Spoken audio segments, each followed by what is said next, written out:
In this last episode of Let's Talk with Bernard Conlon, I asked him the question I always ask all my guests: is there anything he didn't get a chance to talk about he'd like to? And in this episode, he talks about his creative writing.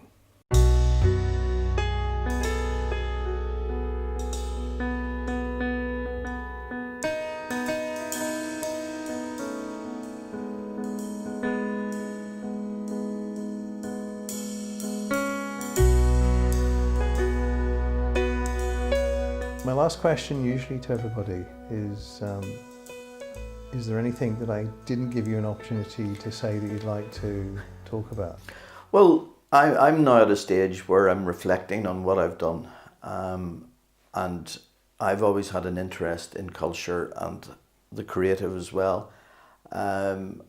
Yes, the main part of my professional life has been broadly journalistic with academic and other sidelines. But when I was in Brussels right through the 80s and 90s, I was very much involved in cultural activity, and that was based on my interest with some other people in Brussels with the whole question of identity and what the impact of the changing structures and the changing Europe that we lived in, how that would affect identity and be reflected in our cultural output. So I also, in a very modest way, aspire to be creative. I've always scribbled a few lines in terms of poems and poetry. I'm a great consumer of music and songs. I'm very motivated by listening to music and to singing, and even in terms of this island. And between Ireland and Scotland, there's a great cultural heritage, from the Irish language, the Gaelic language, which in Scotland is Gaelic, and in Wales you have Welsh. There's a great cultural richness that we all share, and sometimes in this part of Ireland, or this corner of the United Kingdom, whichever is the view you prefer, we get these a little bit muddled. We spend a lot of time actually disagreeing on things that we actually have in common, and we need to just take a more gentle, broader view of things.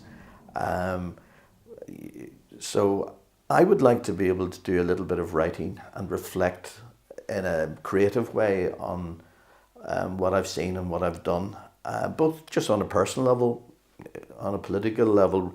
Try to be a bit creative as well. I sometimes write poems that have are poetry, and I'm hoping to bring out a collection of poetry and prose this summer and reflect a little bit about the defining forces in my life, and also to comment on some of the things that I've seen as a journalist and writer, and my experiences coming back to Belfast in the early 2000s after having spent a big chunk of time on continental Europe. I sometimes call it the mainland, but I've spent a big chunk of my adult life in mainland Europe, and that makes my identity a little bit different. I'm very much obviously a European because I've spent a long time there.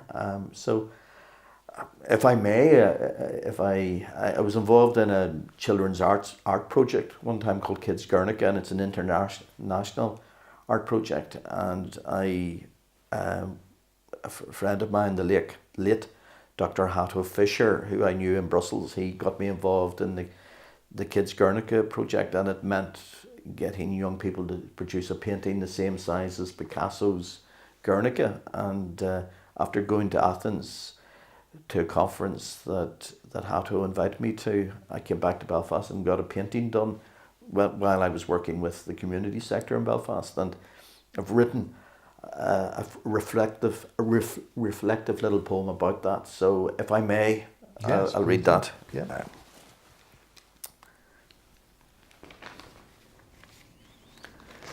It's called The Colour of Optimism. A blank canvas came to Belfast from Japan via Athens, as if by magic odyssey. blankness converted to the colour of optimism and power of Herculean possibility, derived from random children after I canvassed widely.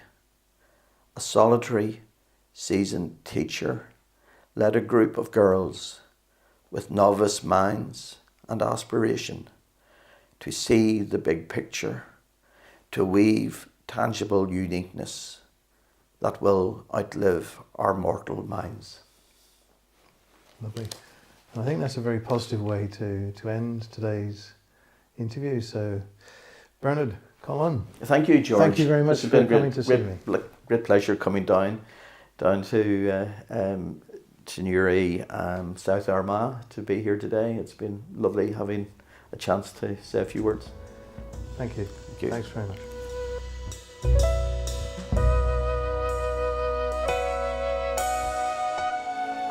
We have more on the way, so please subscribe to this channel and check out the link below if you'd consider becoming a patron to help us keep making more content. Thanks for watching.